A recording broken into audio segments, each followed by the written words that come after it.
¿Listo, mis amados hermanos? Por favor, abran sus Biblias en Lucas, Evangelio de Lucas, capítulo 2, verso 7.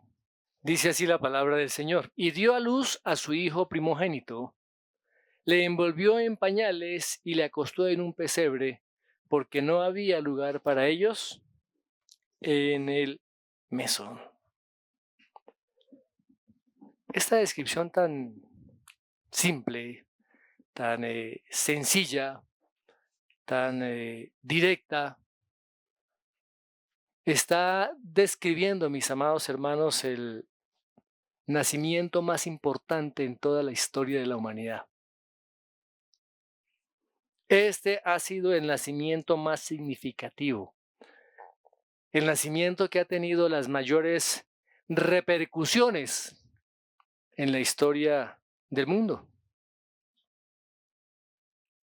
Simplemente una noche, como cualquier otra noche, en un poblado desconocido allí de Israel. El mundo no se dio por enterado, pero nace un niño. Fue un nacimiento como el nacimiento de todos los demás. Pero quien nació totalmente diferente a los demás. Nadie más nacería antes o después de él que fuera como él. ¿Por qué? Porque este niño era el Hijo de Dios, el Señor Jesucristo, el Dios hecho hombre, el Dios hecho carne, el Dios encarnado. Y Dios entra a la humanidad en esa forma, en una forma de un bebé. El creador del universo se hace como una de sus criaturas. Por eso Juan allí en su Evangelio, en el capítulo 1, verso 14, dice que el verbo fue hecho carne y ese verbo habitó entre nosotros. Si queremos tener claro, mis amados hermanos, lo que significa realmente la Navidad, en estos primeros capítulos y particularmente en este capítulo 2 del Evangelio de Lucas y 3 también se relatan los acontecimientos detallados de esa primera Navidad. Y parece también que es uno de los capítulos más conocidos en la Biblia. Si ustedes se dan cuenta, la historia del nacimiento del Señor Jesucristo ha inspirado para hacer festividades, para imprimir tarjetas, para la autocomplacencia de muchas personas, para el materialismo. Todas estas son razones totalmente equivocadas. Razones seculares, podríamos decir, donde el verdadero significado de la Navidad y de la encarnación de Cristo se ha perdido. Durante los primeros siglos de la historia de la Iglesia no se celebró el nacimiento del Señor Jesucristo. Y algunos de los primeros padres debatieron acerca de esta celebración y particularmente, por ejemplo, Orígenes. Él afirmaba que no se debía celebrar los nacimientos de las personas, ni de los santos, ni de los mártires, que más bien debía celebrarse el día en que eran sacrificados por la causa de Cristo. Y realmente los únicos nacimientos que aparecen registrados en la Biblia son los del faraón, allá en Génesis 40:20, y los de Herodes en Mateo 14:6. Y los primeros padres veían las celebraciones de los nacimientos como una costumbre pagana. Ya para el segundo siglo, después de Cristo, realmente la fecha en que nació el Señor Jesucristo se había perdido y comenzaron a especular. Algunos comenzaron a decir que había nacido el 2 de enero, otros el 6 de enero, otros el 21 de marzo, otros el 25 de marzo, el 18 y el 19 de abril, el 20 y el 28 de mayo y el 17 y el 20 de noviembre. Imagínate todas esas cantidades de fechas. Ahora no se sabe con exactitud cuándo nació el Señor Jesucristo. ¿Sí? Y tampoco se sabe con exactitud cuándo la iglesia primitiva estableció el 25 de diciembre como la celebración del nacimiento del Señor Jesucristo. ¿Sí? Una de las primeras referencias que se hallan acerca del nacimiento de Cristo están mencionadas por Sexto Julio Africano a principios del siglo III después de Cristo. ¿Mm? Y viene de un manuscrito antiguo del siglo IV conocido como la cronografía, que es un calendario del año 354. Y según este documento, la celebración del nacimiento de Cristo se celebraba el 25 de diciembre. Y esa fecha fue poco a poco adoptada por la iglesia a través del tiempo. Y como no se sabía tampoco cuándo celebrar el nacimiento del Señor Jesucristo, se adoptó esa fecha. Algunos piensan que para ofrecer una alternativa a otra festividad pagana que se llamaba el Dies Natalis Soli Invicti, el nacimiento del sol no conquistado, que se celebraba precisamente el 25 de diciembre. Y ese festival pues se inauguró a finales del siglo III para honrar a varias deidades del sol. Y una de ellas era la diosa Mitra. Recuerden que de ahí apareció el mitraísmo, que fue una amenaza contra la iglesia primitiva. Otros dicen que esta fecha fue elegida porque el 25 de marzo fue el día en que ocurrió la concepción de María. O sea, se especula.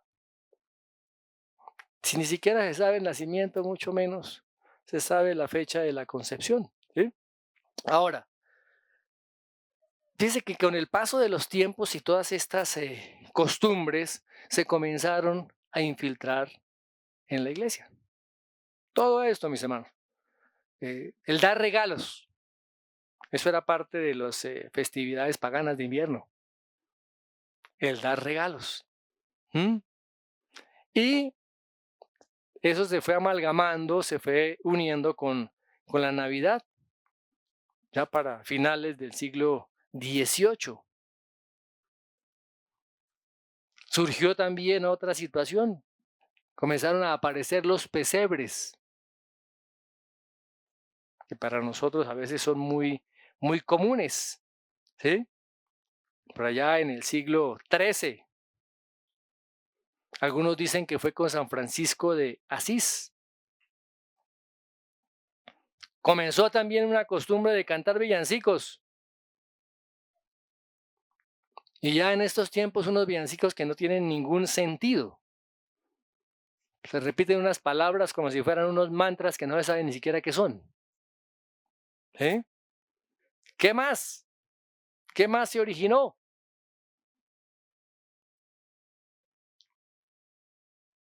¿Qué más se originó? Los arbolitos de Navidad, ¿cierto? La tradición afirma que el primer árbol de Navidad fue en la ciudad de Riga, en Latvia. Hoy en día es de Letonia. Por allá en el año 1510. Otras leyendas, otras historias atribuyen a Martín Lutero el primer árbol de Navidad. quien supuestamente llevó a su casa un árbol perenne y lo decoró, pero no hay ningún registro, mis amados hermanos, de que eso sea realmente cierto. Ahora, estos árboles de Navidad se volvieron populares en Alemania, por ahí en el siglo XVII, ¿sí? Y lógicamente fueron trasladados después a Estados Unidos a inicios del siglo XIX y comenzaron a aparecer también las primeras tarjetas de Navidad por allá en Londres en el año de 1843. ¿Qué más cosas han sido asociadas a la Navidad? Santa Claus, ¿cierto? Ese es el símbolo secular de la Navidad. ¿Dónde se origina esto? En San Nicolás. ¿Quién fue San Nicolás? Fue un obispo de la Iglesia Católica por allá en el siglo IV. Era obispo en una ciudad que se llama Mira, en Turquía. Aunque no se sabe mucho de la vida de él, una de las características era su generosidad, era su amabilidad. Y hay una leyenda que dice que él rescató a 13 niñas, a 3 hijas de una familia muy pobre, que iban a ser obligadas a prostituirse. Y que entonces él facilitó, les dio el dote o la dote para que ellas se pudieran casar. Y dice la historia que estas niñas, después de una noche de tormenta, colgaron sus medias, sus botas en la chimenea para que se secaran y, y este obispo les dejaba ahí, a cada una noche le dejaba sus dotes, sus monedas de oro. Entonces, ahí está la razón por qué en muchas casas ustedes ven boticas colgadas, pero no las han llenado de monedas de oro, ¿cierto? Bueno, ok. Ahora, esta historia de Nicolás pasó a los Países Bajos, a lo que es particularmente Holanda, ¿sí? Y de Holanda esa tradición fue llevada a los Estados Unidos. Y en Holanda celebran esta fiesta, la fiesta de San Nicolás, con el nombre de Sinterklaas o Sinterklaas, que finalmente se llegó a conocer como Santa Claus. Todo esto, mis amados hermanos, son elementos que no son bíblicos y que lo que hacen es ensombrecer, dañar, distorsionar totalmente el significado de la Navidad. Mira lo que dijo Martín Lutero con respecto a esto. Dice, cuando me dicen que Dios se convirtió en hombre, puedo aceptar la idea, pero simplemente no entiendo qué significa. Porque ¿qué hombre, si se le deja a sus impulsos naturales, si fuera Dios, se habría humillado a yacer en el comedero de un burro y a colgar en una cruz?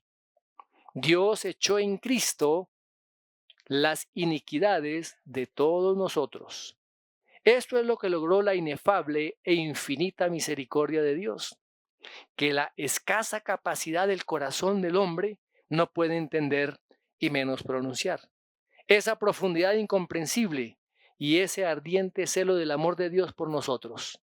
¿Quién puede declarar suficientemente esta extraordinaria y gran bondad de Dios? ¡Wow! Fíjense de qué manera tan sencilla, ¿no? Como les decía inicialmente, Lucas describe el nacimiento más importante de la historia. Comienza la historia de la redención, planeada desde antes de la fundación del mundo. Dios organizando soberanamente todos los acontecimientos para que este nacimiento se dé en el lugar donde Dios lo había dicho, en Belén, en los tiempos en que Él lo había estipulado, ubicando a los gobernantes, a las personas más sensibles, más sencillas también, en el punto donde Él necesitaba que estuvieran. ¿Qué concepto nosotros realmente tenemos de la Navidad? ¿Qué celebramos nosotros en la Navidad? ¿Hacemos lo mismo que hacen las demás personas del mundo? ¿O realmente estamos enfocados, mis amados hermanos, en el verdadero significado de la Navidad? Cada uno de nosotros debe entender cuáles fueron los propósitos de que Dios se hiciera carne y que viniera a nacer en un humilde pesebre. Dice la palabra del apóstol Pablo que Dios envió a su Hijo en semejanza de carne de pecado. Dios envía a su Hijo en semejanza de carne de pecado. ¿Por qué? ¿Para qué? ¿Para estar comiendo lechona el 24 por la noche? ¿Para estar armando la pachanga y estar azotando baldosa toda la noche? ¿Para que la gente se embrutezca tomando licor? Eso es lo que el mundo ha hecho. La primera razón o el primer propósito por lo cual Dios se hizo hombre, se hizo carne, la encarnación y nació allí en ese pesebre, es para venir a revelarnos quién es Dios. Vemos que a través de las Sagradas Escrituras Dios se ha venido revelando al hombre.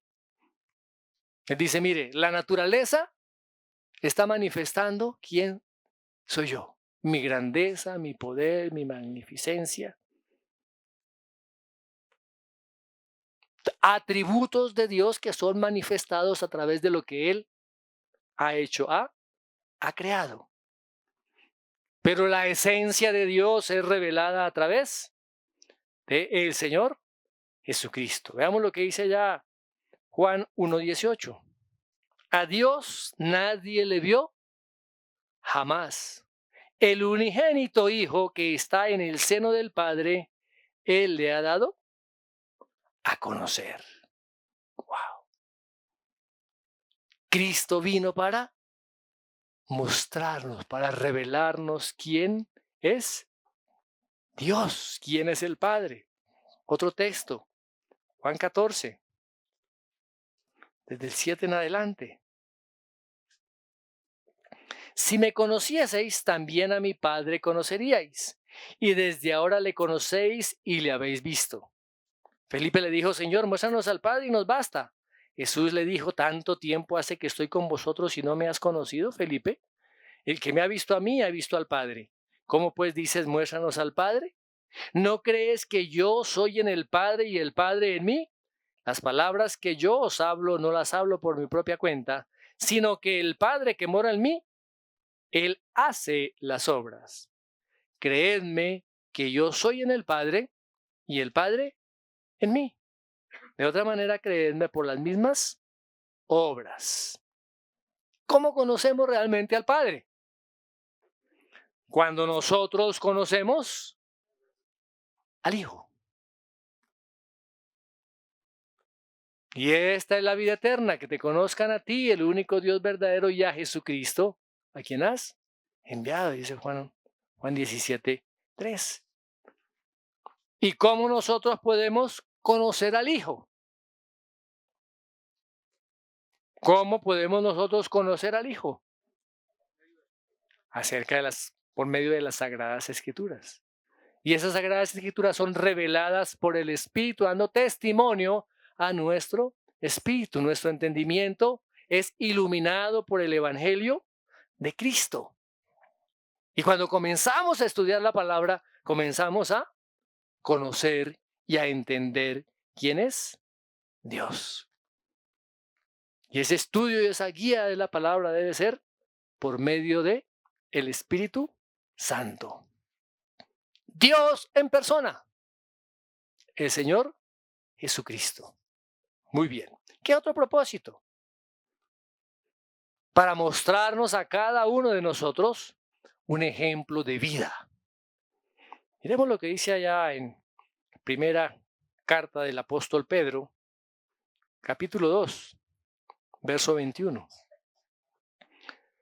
Primera de Pedro 2:21. Dice, pues para esto fuisteis llamados, porque también Cristo padeció por nosotros, dejándonos ejemplo.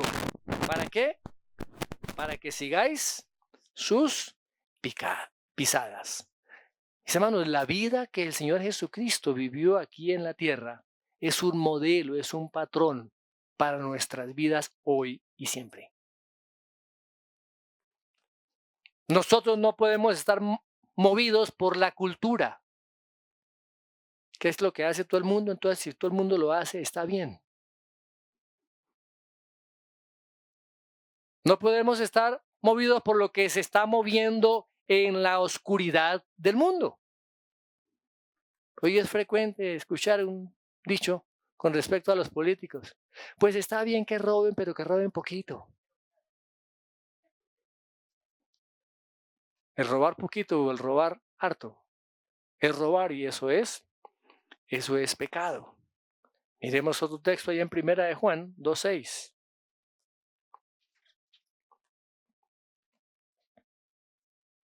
El que dice que permanece en él debe andar como él anduvo.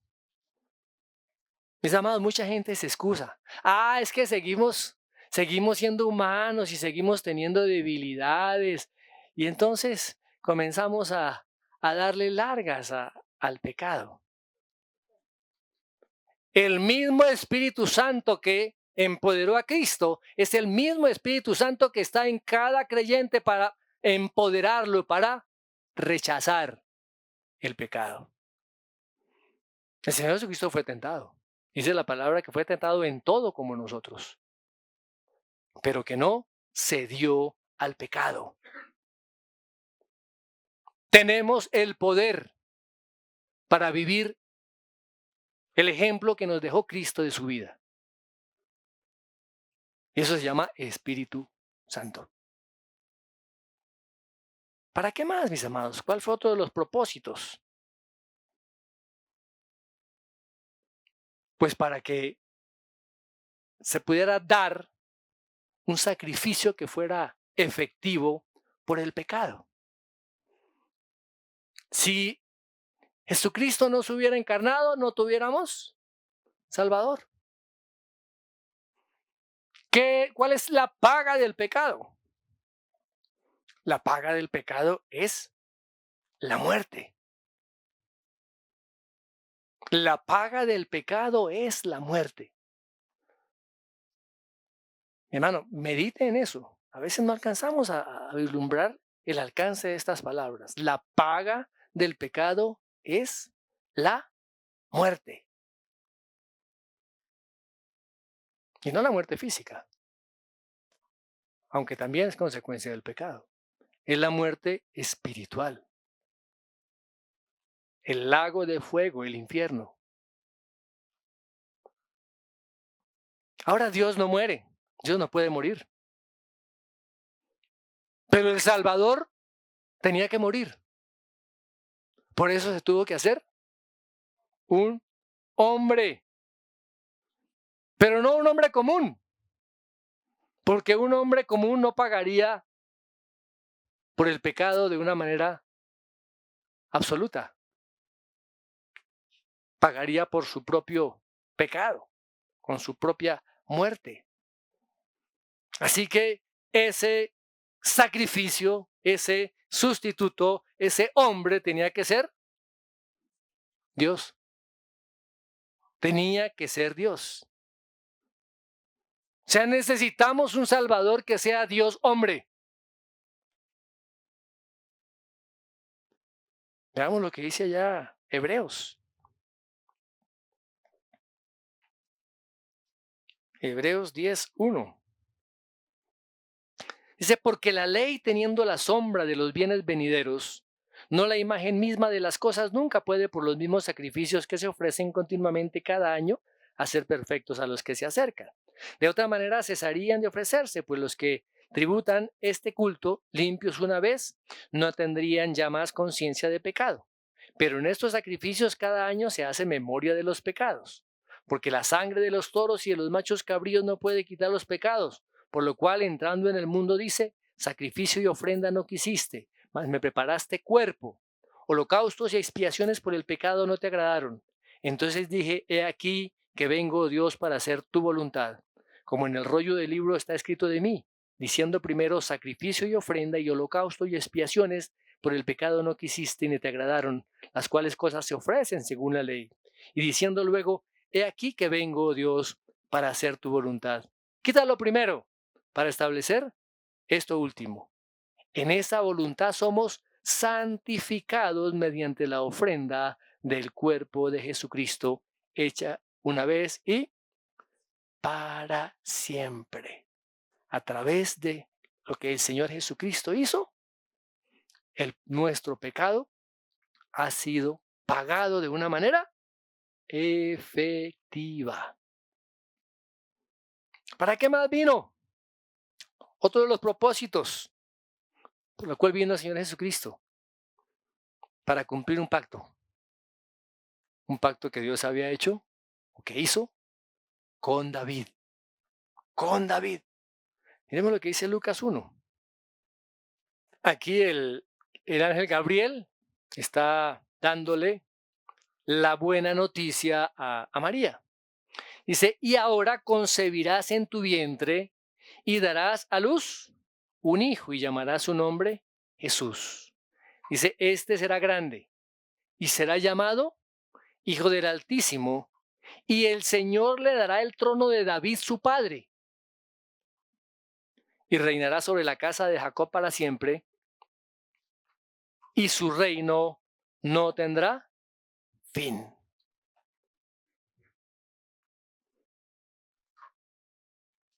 Un rey, el reinado de David. Y dice que le dará ese trono, el trono de su padre David. Y para que fuera hijo de David, tenía que tener cuerpo, ser una persona, para reinar sobre todos los asuntos de los hombres. Para reinar sobre el trono de David se necesitaba que fuera un humano. ¿Y quién es ese humano? El Mesías, el Señor Jesucristo. Pero ¿qué más está diciendo ahí? Con respecto a su trono, que reinará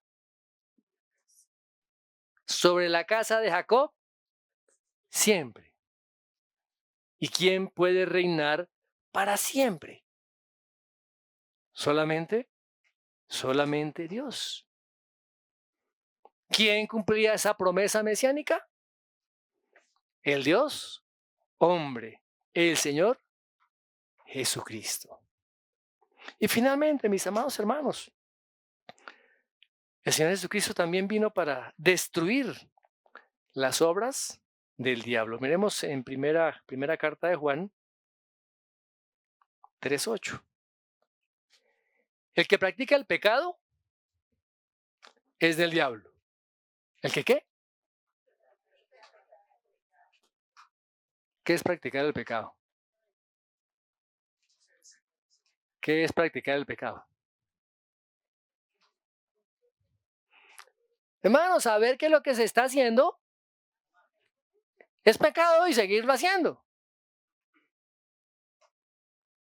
Cuando usted va al gimnasio, usted va a practicar ejercicio y lo hace de manera consciente y sabe que está produciendo un efecto sobre su vida, un efecto benéfico. El que practica el pecado, como dice aquí la palabra, tiene que entender que es del diablo. No, pero ¿qué tiene de malo? La palabra es clara, porque el diablo peca desde el principio. Para esto, dice, apareció el Hijo de Dios. ¿Para qué? Para deshacer las obras del diablo. ¿Mm?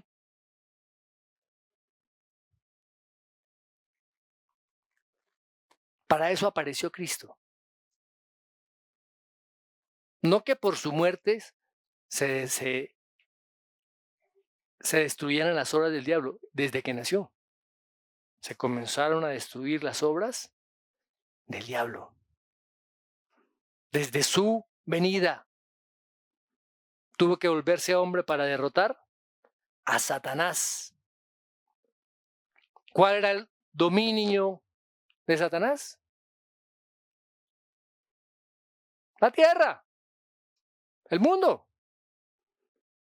Y Dios tenía que hacerse hombre para ganar esa batalla en el terreno que Satanás estaba gobernando. Por eso Cristo fue enviado a este mundo para deshacer, para destruir las obras del diablo. ¿Sí? Todo lo que implica ese nacimiento y esa encarnación de Cristo. Miremos otro texto que está también allá en Hebreos. En Hebreos capítulo 4, verso 14 en adelante.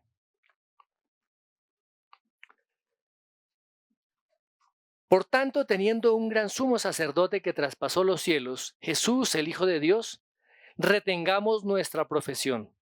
Porque no tenemos un sumo sacerdote que no pueda compadecerse de nuestras debilidades, sino uno que fue tentado en todo según nuestra semejanza, pero sin pecado. Acerquémonos, pues, confiadamente al trono de la gracia. ¿Para qué? Para alcanzar misericordia y hallar gracia para el oportuno socorro. El Señor Jesucristo fue constituido ese sumo sacerdote, y un sumo sacerdote lleno de compasión, un sumo sacerdote que puede entender nuestras debilidades, porque Él fue probado como lo somos nosotros. Ahora, Dios nunca puede ser probado en su condición divina, pero en su condición de hombre dice la palabra que fue probado en todo, a fin de que fuera ese sacerdote compasivo. Muy bien. ¿Qué otra razón? Para que Él realmente pudiera ser ese juez. Vemos lo que dice Juan, Evangelio de Juan, capítulo 5, verso 22. Porque el Padre a nadie juzga, sino que todo el juicio dio al Hijo. Y el verso 27. Y también le dio autoridad de hacer juicio por cuanto es el Hijo del Hombre. A veces las personas creen que el juez supremo que nos va a juzgar es Dios Padre. ¿Pero qué dice la palabra? Él ha delegado toda esta autoridad en el Señor Jesucristo. Él será el juez, por cuanto Él es el Hijo del Hombre, dice acá. Por cuanto es el Hijo del Hombre. Fíjense que ese Hijo del Hombre se asocia con su ministerio terrenal. Ese juez vivió en la tierra. Y ese juez conoce todas las excusas que el hombre le pueda dar con respecto a su pecado. Nosotros aquí en la tierra podemos excusarnos delante de un juez y dar todas las excusas e inventar todas las cantidades de mentiras y engaños. Pero delante del juez que lo conoce todo, que es omnisciente, no vamos a tener ningún tipo de excusas. Es que la debilidad. Es que soy un hombre débil. ¿Y qué vamos a hacer? Estábamos solos. Se fue la luz. Empezó a llover. Todo se dio. ¿Cómo no? Siga con esas excusas. Y terminará en el infierno.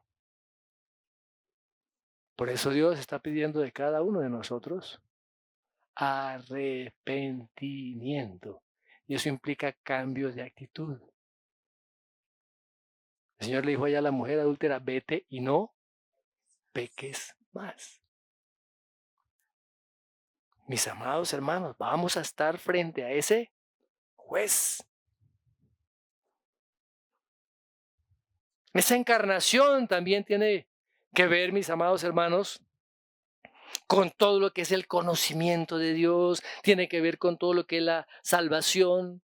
¿Sí? Esa encarnación tiene que ver con nuestra vida diaria, con nuestros quehaceres cotidianos, con todas nuestras necesidades y con nuestro futuro.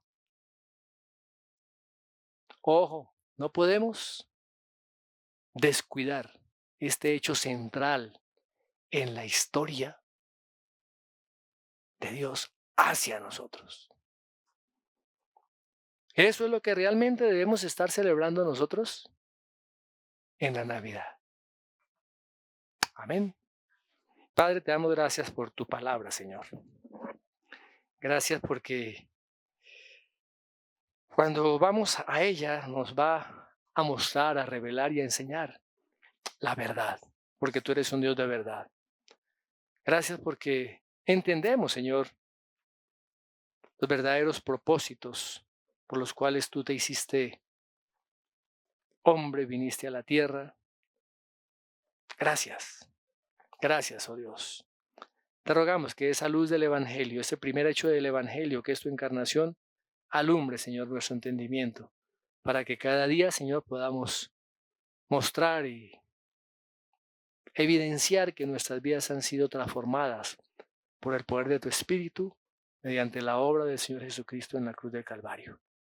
Gracias, amado Dios, te damos en el nombre de Jesús. Amén y amén.